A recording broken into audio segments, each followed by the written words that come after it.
Hey guys, happy Friday. Shag Pesach Sameach for those of you who are celebrating Passover. Hello from South Florida. My name is Lyonella Cook, and today it's going to be a little bit different. Hopefully, we got some eyeballs up here and I can get going. But today we're going to talk about brushing and rolling and using a sponge brush for the high performance LuxeLacquer. And before we do that, I guess I will show you a couple different finishes that we have going on here. Well, actually, before we get started, hey, okay, we got some eyeballs. Awesome. And I want you guys to ask questions. Today is going to be a little more relaxed than normal. It's not like a very specific finish we're trying to achieve. What we're talking about is technique.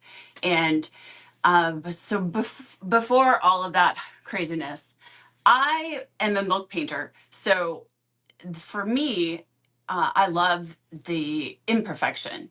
So it is messy and it's taking off paint, while LuxeLacquer is a very finished perfection finish. So for me, it was a giant learning curve. Now, I know some of my fellow students and some of my colleagues, I know some that will be excellent with this finish. If you have a hard time taking paint off or distressing or antiquing, then this is absolutely right up your alley.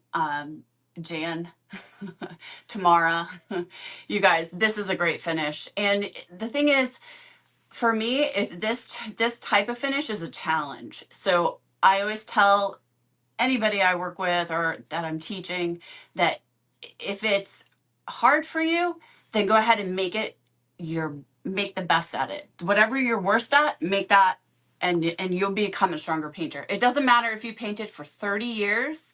This is a different kind of paint. So, but with that being said, take a deep breath. Have forgiveness for yourself, give yourself some grace, learn to love the process, and don't be painting milk paint and doing Lux at the same time. Do a series of Lux, then come back and do milk paint. Because it's like going to an English class and then sitting in a math class and you're just not in the right mindset. So let's get our mind set. Today is about perfection finish and what we need to do to achieve that perfect gloss finish. So that being said, we're going to talk about our roller. We're going to use high density roller. I'm going to show you how to do that. We're going to brush it, and we are going to use a foam brush. And if, I know some of you guys want to spray or aspire to spray. If you are going to learn, this is the best way to learn. I think if you can get this down by brushing and understanding the process, that when you get to that sprayer, it's old hat. It's super easy because you're comfortable with the paint. You're comfortable with the process. And brushing is by far harder than spraying, So if you get this technique down, and it's going to take practice, I'm not going to lie. But again, take a breath. Practice makes perfect. And that's really what today is about. So I'm going to show you where we're going to start. I'm going to stand up. It's been a long morning. Okay, so we're going to start with just really basic wood, just like this. And then we're going to move to, I've done some pre-prep. So here's one that has one coat of the primer. And then here is 2 coats of primer. And these are all brushed. So those are brushed. And then I'm going to show you the difference between a brushed coat and that's rolled and tipped off with a foam brush. And I'll talk about tipping too. And then I'm going to show you the final product in 2 different. So this is a box I did that you guys saw in the promo. I took it apart. So this is a brushed final. And it's still, and it's only 1 coat. That's the kicker. 1 coat of primer in here. Now this is the top. This is 2 coats of primer. This is rolled. This is tipped with a sponge brush. Okay? Do you see it's such a difference, night and day difference of what 2 coats of primer, I know you guys are going to kill me. 2 coats of primer really does to your finish. So that being said, we're going to talk about paint right now. Well, first, we should start with primer. Let's start with primer in the beginning. But make sure if you guys have any questions, again, be sure to ask them. But before we get into the primer, let's talk about what you need to brush and do a really adequate job to really make your brushing successful. You're going to need sandpaper for the first to get that surface ready. You're going to use 200 grit sandpaper. And then as you proceed into those pigment layers and the final layers, I want you guys to start using 400. Don't use any wet dry sandpaper. This is an oil-based finish. Let's not mix paint base, okay? You're gonna need stir sticks, lots of them. You're gonna need tack cloths. These are really, really important. I'm gonna talk about a method that I use that I constantly repeat in my head as I go through each level. So tack cloths really important. Our nylon brush is your option. Amy Howard has a really nice dense, because I tried it with the Home Depot one and it was too loose and it didn't pull the paint correctly. High density foam roller. And we'll talk about Penetrol, which is an oil-based additive. And we're going to tell you the difference between an additive and a solvent. Mineral spirits is a solvent. So think about mineral spirits. It solves the problem of the paint being so thick. We're thinning, solving the problem. An additive, this is a paint conditioner, not the same thing. They're not synonymous. It doesn't change the viscosity of the paint. It changes the flow of the paint. So think about you condition your hair, you're softening your hair, you're softening the paint, you're conditioning the paint to flow. So I'll tell you little tips and tricks about that stuff, especially when you're coming into light colors but let's keep going with what we need. We need, and you're going to need this for spraying. Next week, we're going to talk about spraying. It's going to get really technical, and I'm going to take you back in my warehouse where I will do a live in the warehouse. But today we are inside in my studio. So you want to get a whole sleeve of these, and then don't just leave them out in your studio or your home or your garage. Keep them in a Ziploc bag. It's really important that you keep all your tools, all your surfaces super clean. So I am all about reduce, reuse, recycle. And so I use this nasty, nasty paint, right? But I don't like the liners. And sometimes I don't know if I used an oil in it or, that's the milk painter in me. But what you can do is use aluminum foil and get the heavy duty kind, and you can just make your own liner. Super easy to clean up, toss away, less waste in that landfill, and you can continue to reuse these old pieces. You're going to need a dust mask for when you're sanding. It's really important that we're not breathing this stuff in. It is toxic. It's not good for your lungs. Let's see, we'll need mixing cups. Make sure, or lidded cups is actually the best way to do this, but because I'm doing a live, I have these. I do these for when I'm brushing. And let's see, anything else I could possibly, oh, yes. I want you to get 2 different color rags. And the reason I'm saying 2 different colors, so in my mind, I know the gray will be the cleaning, like as I go, and then that orange is really for as I get into those final finishes. I try to use different colors so I know where I'm at, because you could end up doing 4 different projects at one time, and you want to make sure everything is great. You will need gloves, and you will need a mask, and it's a respirated mask, N95. You want to make sure it's for gases.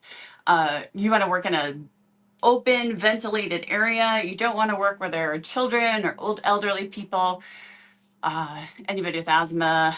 You really you know, if like I'm fortunate, I have a warehouse that I work in that has 18-foot ceilings. So, you know, it's just, and I have good ventilation in there. So it's just really important that you are not exposing anybody else to these gases. I also use this, and we'll talk more about this in spraying next week.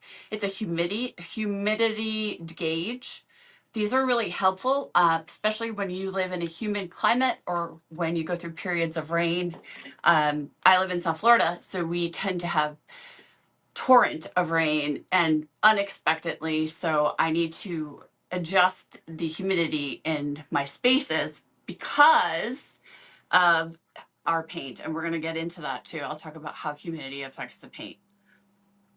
So first things first, I guess we'll just go ahead and, it's kind of awkward. We're going to talk about, it's weird to show a lacquer because it's just, it is time consuming. And so as I talk, ask questions, I'm just going to say it's really important that time, be patient. This is one of those finishes where you can't rush it. There is no rushing. There is no hair dryer. There is no, you are at the mercy of the weather, your temperature, your humidity, and the thickness of this paint. And how you decide to thin it is key. Okay. So I'm going to turn you down. I am going to put on a dust mask. I might not just because I want you guys to hear me, but here we go. I'm going to bring you down here. So before you even begin, your workspace is critical to the success of this paint. If you're working in a warehouse or if you're working in your garage, I recommend you vacuum the floor and then go ahead and wet mop it. And the reason I'm saying that is for dust. So it's really important that we control the dust, we control the environment. And if you mop your floor the night before you go to paint in the morning, you are good to go. All right.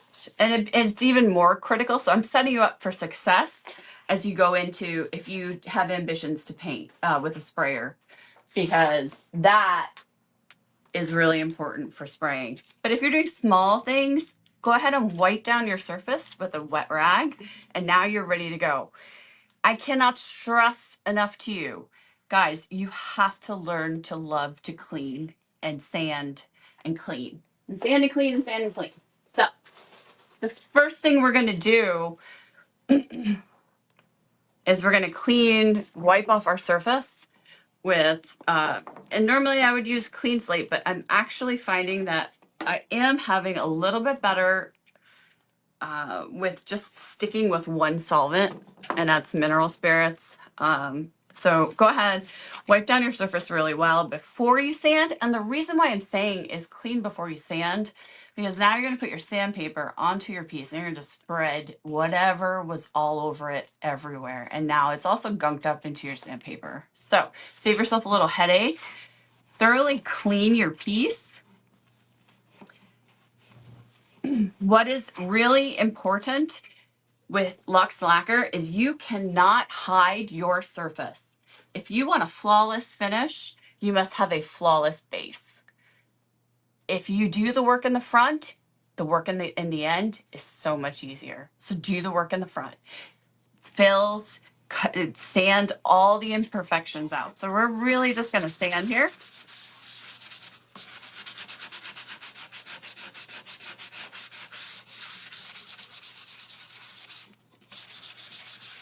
This paint doesn't hide. It looks thick.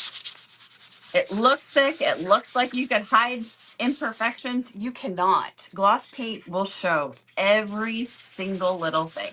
So I had to get really disciplined about this. And it's just, it's a skill set that's really important. And I think it will actually improve in your other styles and techniques in painting, that you really focus on cleaning, sanding,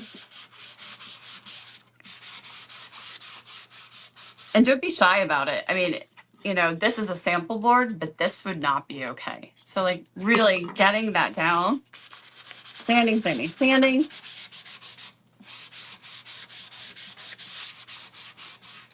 Now that you're done with that, I'm not going to reuse that sandpaper. I'm actually going to chuck it. And then we want to try to have a vacuum. It's the best way to actually get all this dust up. And we're just going to,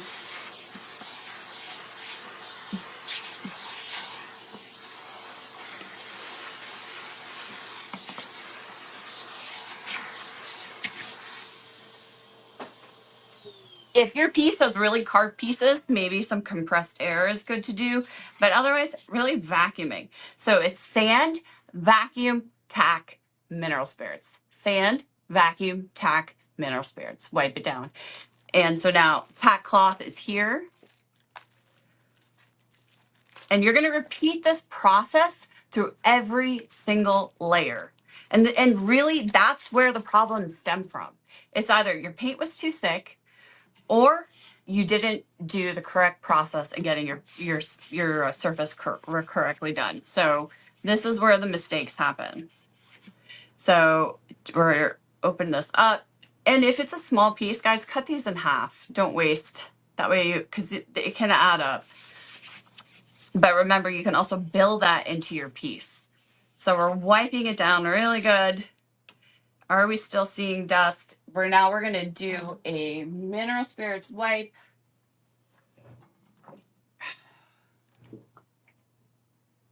We're going to wipe it down with mineral spirits.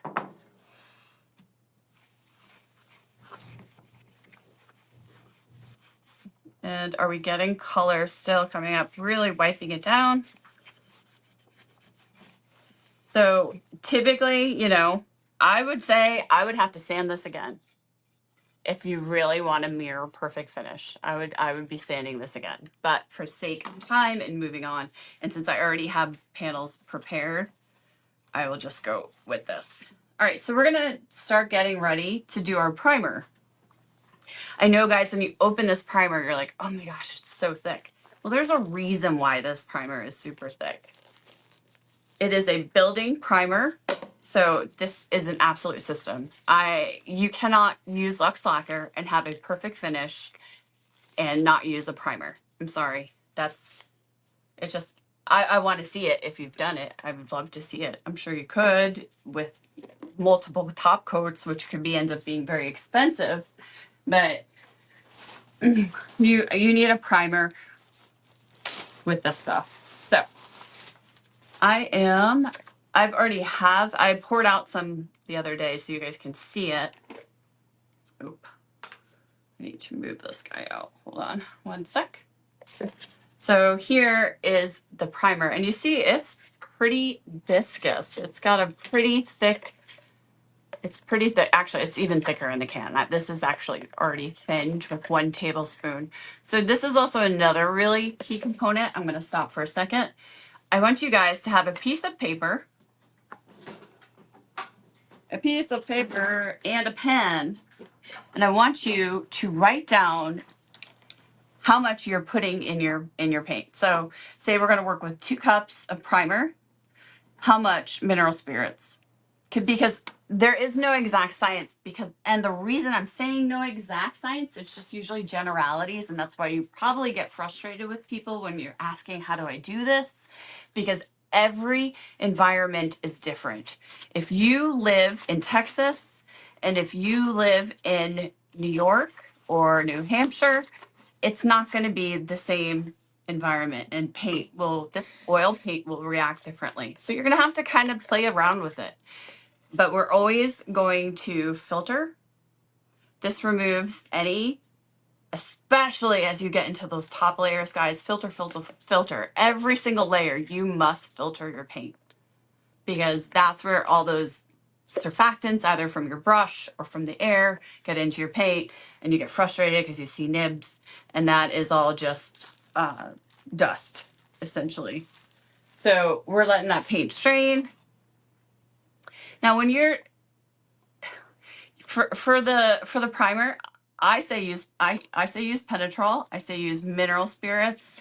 The only time, this is a tip, is when you are doing white or light colored paints, you want to kind of refrain a little bit from the penetrol because it will yellow the paint, especially if you're working with a white or like a baby blue. Ask me how I know. I did a dresser that just didn't, and I had to redo it. So we're going to do one half with I'm going to show you this one half with this brush and then the other half with the roller. And then you could see the difference. Or, okay, yeah. So I thinned, we are at about, this was, I'm trying to see where the paint is. This I had at 1 cup last night, and I thinned it with 2 tablespoons of mineral spirits. And now here's the thing about mineral spirits, it's a solvent. So solvents evaporate in the air over time, while your penetrol does not. It's an additive, so it doesn't evaporate. So we have to be mindful that if this is now the second day you're working with this primer or the third, that you might have to rethin it too. So what we're looking for is you're starting from one end and you're going to pull across. And what you want is you really want that full coverage. You don't, and the least amount of times that you can touch this paint, the better. It doesn't like to be touched a ton. And so what you can do once you get your coverage, you're going to take the tip of the brush and we're just going to gently pull across. The most important thing about these two, this type of paint, thin multiple coats. I can't stress that enough. Thin multiple coats of your primer, thin multiple coats of your top color pigment. And the reason why I'm saying that, and if you miss something, get it in the next pass. Don't continue to touch this paint. It doesn't like it. It actually will get upset. And you can tip too with a foam, and I'm going to show you how to do that with the foam roller. So as you can see, there is some roping in that. So for me, I'm thinking I would adjust the penetrol quantity in this, because I when you start to see roping, that's when you want to add the paint conditioner. If you've already maximized how much mineral spirits you've put in, then you can add in your penetrol afterwards. And when you're mixing these paints, when you add in, you want to mix for a minimum of 3 minutes with mineral spirits and a minimum of 3 minutes with your penetrol to make sure everything is fully incorporated. So now I'm going to set up a roller. We're going to do the other side with a roller. Guys, I'm sorry it's going to go long today, but I really want to make sure that you guys feel comfortable with this and we're not rushing. This is not, this is something that really takes time. It takes practice, and you can make so much money with this paint if you can master it. I mean, I go to the paint store and all these old guys are talking and they're like, oh, I can't figure out fine paints of Europe or this LuxeLacquer stuff. And well, you have yourself a whole group of people to market to if you put in the practice to figure out this paint. I promise you it will pay off. All right. So for the roller, I am going to take my paint. I'm going to put it into the pan. And I always have a bucket of mineral spirits for my brushes. I don't want them getting airtime, so they're not going to get stiff and then really have nice ropey paint if I can't get to cleaning it immediately and wiping it. Okay, so I put my roller on. Let's wipe my hands. So for rolling, this is really important, guys. It's going to come out looking bubbly. I know. I've seen some folks roll it. So and again, same thing, especially if you're doing the top colors, you don't want to roll that much. Just have coverage. Then you're going to take your foam brush here. You're going to tip just a little bit into that paint, dab off. We're going to come to the edge, and you're just going to easily, just gently, so gently, not a lot of pressure, pulling across the surface. Nice and easy. Okay. Now, again, this is the very first coat of primer. And I definitely feel the need to add some Penetrol to that. So we're going to do that for that second layer on another board.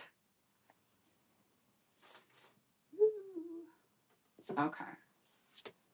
All right. So I have, making a mess. Okay. So I'm going to use a bigger surface for you guys to see. So say this is one coat. So our process is sand, vacuum, tack. Same thing again, sand, vacuum, tack. Now, if you're sanding and you're vacuuming, do not have your open paint. It's all going to be contaminated. So move your paint out of the way, move the area. Don't be in the same space. Make sure, nothing can be contaminated here. And so again, we got to sand, vacuum, tack. I mean, it's just really that process of being consistent. And I suggest 2 coats of primer. Okay. And now going across your surface. And here's some tips and tricks for any of you who want some more advanced stuff. Be really fragile and careful on those edges. You want to go really gentle. It's hard to build up a finish when you have already exposed your edge. So really focusing on that nice flat surface and then being really ginger and gentle around those edges because you don't want to lose too much paint. It's hard to build up at the edge. And you don't want to leave too much paint on because that's a tendency where any wrinkling happens. It's because the paint is too thick on your edge. So going all the way around, we're sanding. I actually already sanded this, so I didn't want to take off too much of the primer. And then we're going to vacuum. Same thing as before. We're going to vacuum our surface. We're going to vacuum the area. See how I'm using this? This is what we want to get. To make sure we're getting everything up and off. Vacuum, vacuum, vacuum. Now your surface is acceptable. I want you to take that dry cloth. We're just gonna, we gotta tack, sorry. See, I gotta repeat it, tack, kind of tack. And so now we're gonna tack our surface.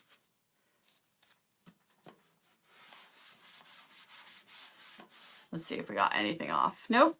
And you're really looking at your tack cloth, especially as you get into pigment colors, really good practice. What's coming off on this tack cloth? If there is coming off, definitely we're still gonna wipe down with mineral spirits in between each layer.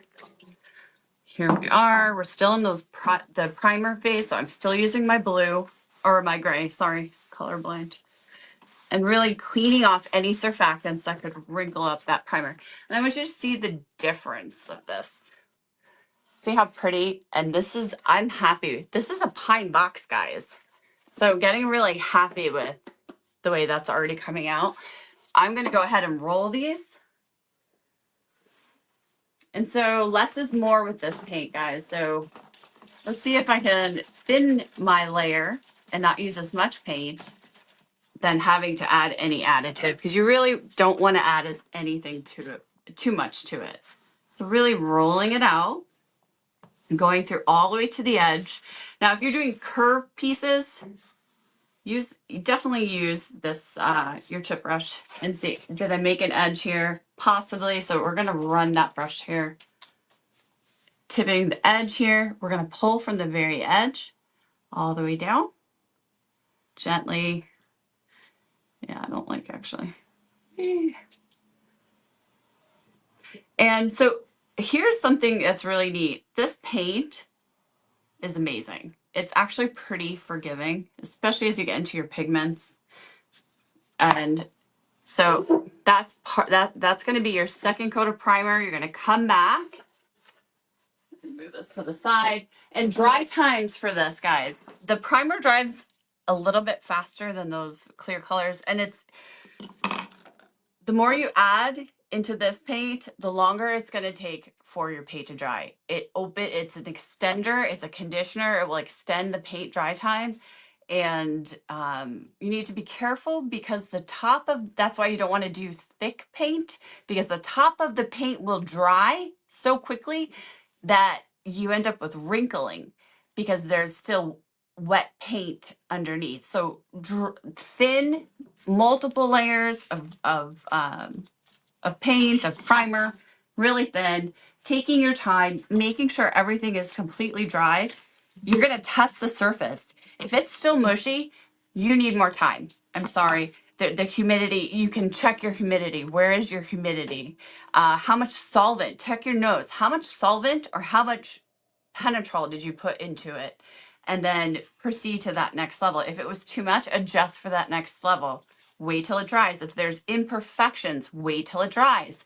You can remove the imperfections with sanding.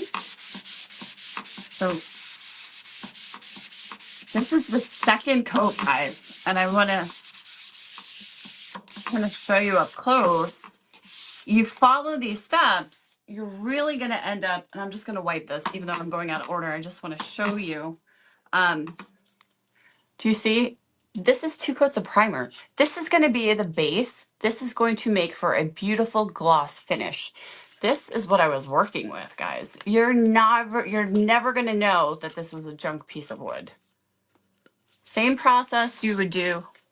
Yeah, that was what was underneath before. And look at this. We're going to get a really gorgeous gloss finish in that, okay?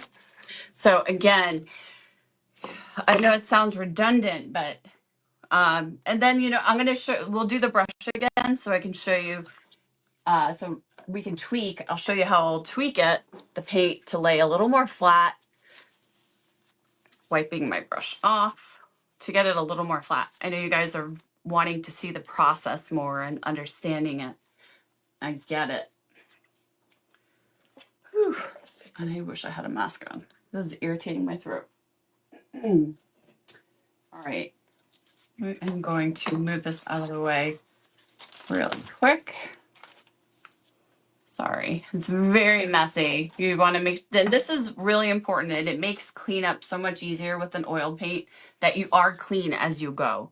So I hate it because I am like a milk painter and it's very frustrating, but it's also really great because it makes me more disciplined. And I need discipline sometimes.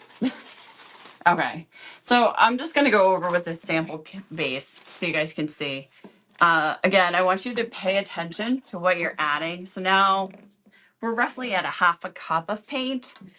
I wouldn't add any more than like 1/4 teaspoon. And you just start small because you can't go back, obviously. So we're just gonna pour. I'm just gonna add a little bit in.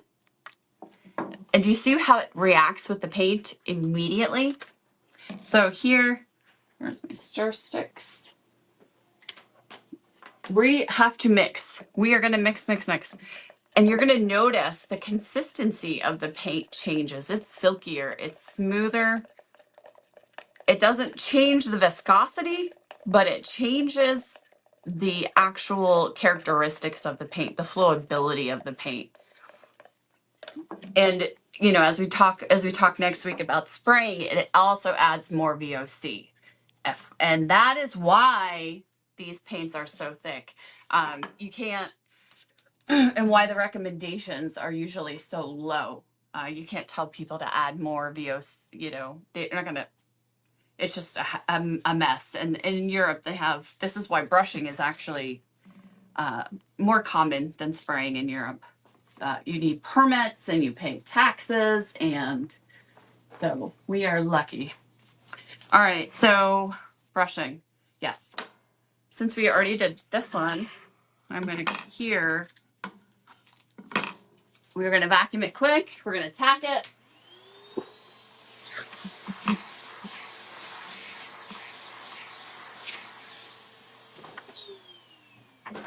And then we tack, remember? Sand, vacuum, tack, mineral spirits. That order, guys. Write it down, memorize it, repeat, repeat, repeat.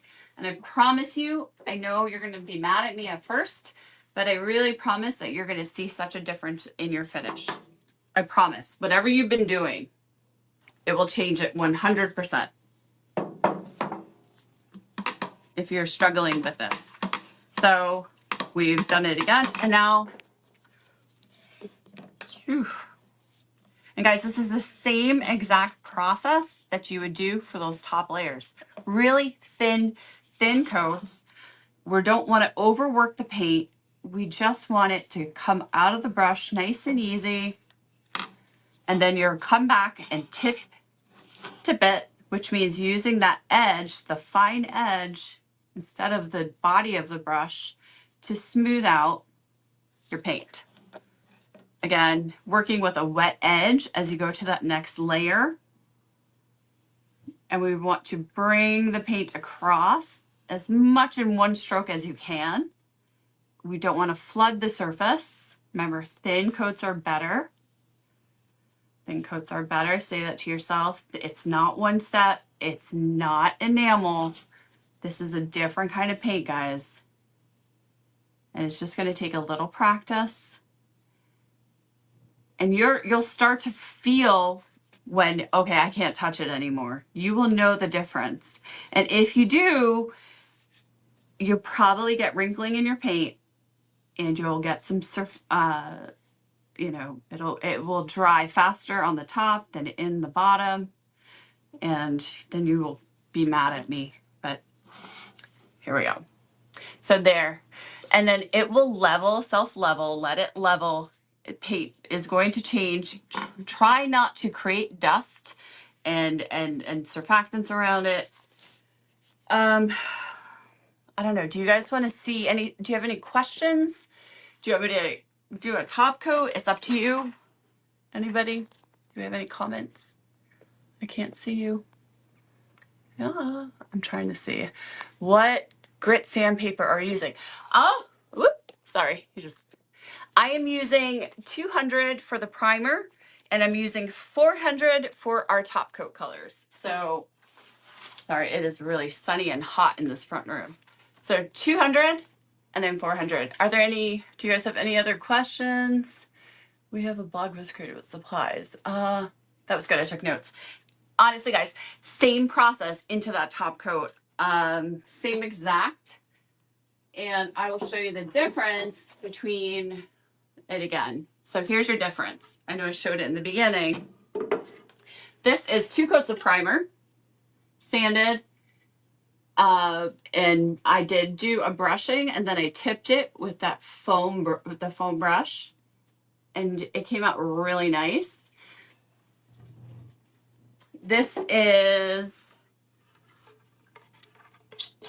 I just got it dirty. This is just 1 coat of primer and just brushing, no tipping. And, you know, but I'm still using the same method of sand. There is a little bit of roping. You could tell it's hand painted, but you do notice the difference. And then here, this is the same. I did another one just so I could be consistent and show you, but that's a final on this wood. Okay. I like the foam roller. I like the foam roller for primer. I don't necessarily like the foam roller for the top coat. You can absolutely do it. But you have to definitely make sure that you are using that foam brush to tip out all those bubbles as you're foam rolling.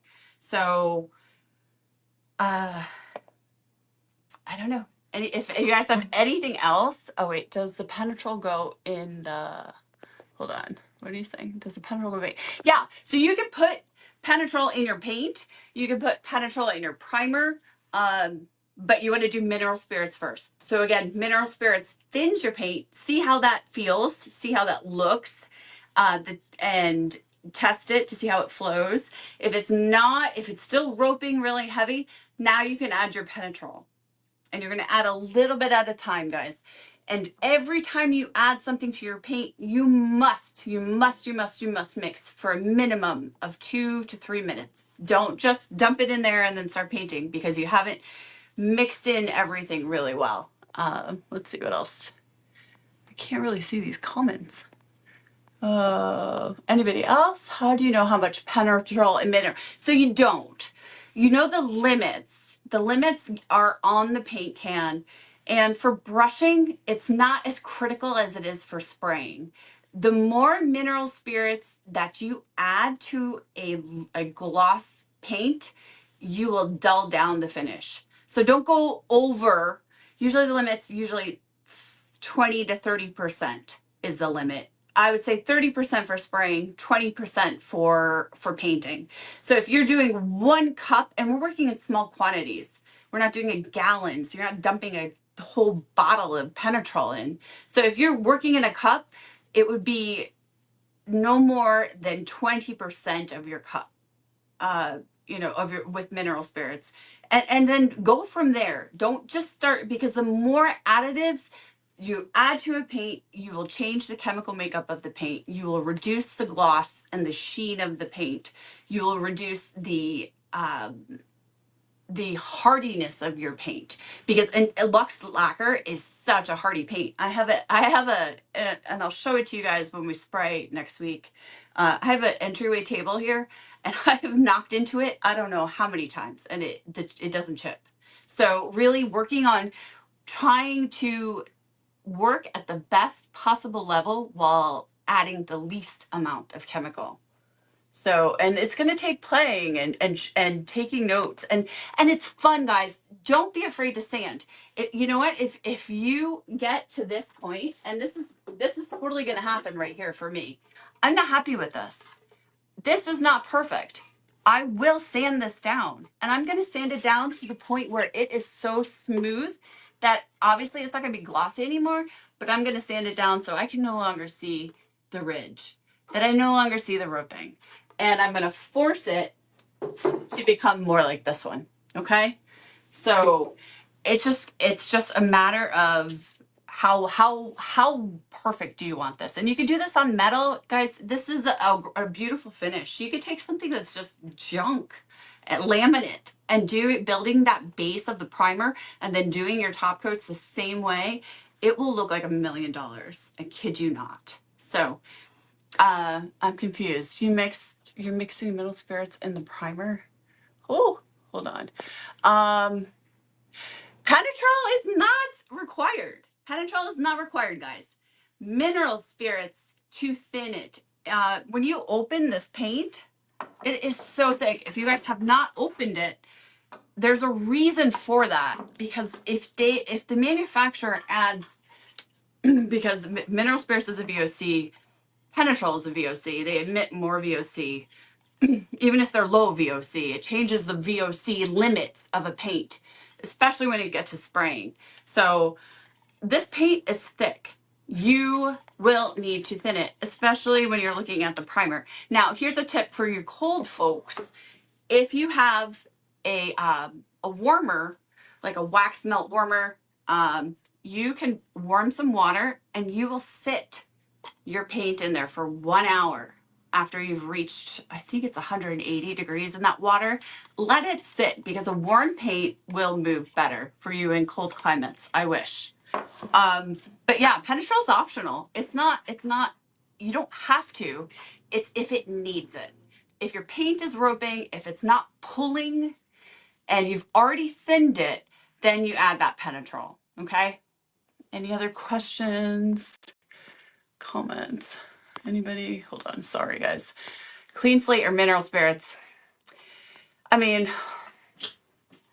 you can clean the initial with the clean slate, but as you're going to just for consistency purposes, I would use mineral spirits for consistency. What about when you're spraying? So, guys, come back. I know this went super long. I'm really sorry. It's just so much information. I was going to do the spraying and the brushing in one day, but we're actually going to do spraying next week. I will take you to inside my warehouse. I will show you my system, my setup, and I will actually spray a piece with you live, and you can watch me do it. And it will be the same thing. You guys can ask questions. I will just actually, because now you know all of this information, now we're going to take this information and your knowledge, what you learned here, and now we're going to translate it into spraying. So this is the fundamentals. This is understanding the paint. This is understanding the process and what it requires to get to that perfection level. And now I'm going to take you from here and I'm going to take you out there and I'm going to show you how to apply that in with a sprayer. Okay, guys? And I'm going to do 3 different sprayers.